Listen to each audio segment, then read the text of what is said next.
Friends అందరికీ నమస్కారం. మన ఛానల్ని కొత్తగా చూస్తున్నట్టయితే సబ్స్క్రైబ్ చేసుకుని బెల్ ఐకాన్ అయితే యాక్టివేట్ చేసుకోండి. ఈ ఫోటోలో కనిపిస్తున్న ఈ మేడం గారు హైదరాబాద్లో ఉంటారు. ఈమెకైతే 2 పిల్లలు. వీళ్ళ భర్త అయితే పెద్ద బిజినెస్ మ్యాన్. ఈమెకైతే 2 పిల్లలు. అయితే వీళ్ళు భార్య భర్త బిజీగా ఉండడం వల్ల వీళ్ళకైతే వంట మనిషి అయితే కావాలంటున్నారు. అది మగవాళ్ళు అయితే బాగుంటుందని అనుకుంటున్నారండి. కొంచెం డ్రైవింగ్ కూడా వచ్చి ఉండాలంటున్నారండి. ఎందుకంటే పిల్లల్ని స్కూల్కి వదలడానికి.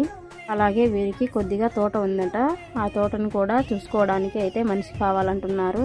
వీళ్ళు ఏ పని మీదైనా బయటకు వెళ్ళినప్పుడు పిల్లల దగ్గరే ఇంట్లోనే ఉండాల్సి వస్తుంది. ఒక్కొక్క రోజు చాలామంది జాబ్ లేక ఖాళీగా ఉంటున్నారు. ఏ పనైనా చాలే అని అనుకునే వారికి ఇది మంచి అవకాశము. వీళ్ళు కూడా పని వాళ్ళని మంచిగా చూసుకుంటారనే పేరుందండి. అయితే 45 సంవత్సరాల లోపు ఉండాల్సి వస్తుందండి అతనికైతే. అతను లాంటి వాళ్ళు అయితే కావాలంటున్నారు. ఇలాంటి మంచి మంచి వీడియోస్ కోసం మన ఛానల్ని అయితే సబ్స్క్రైబ్ చేసుకుని బెల్ ఐకాన్ అయితే యాక్టివేట్ చేసుకోండి.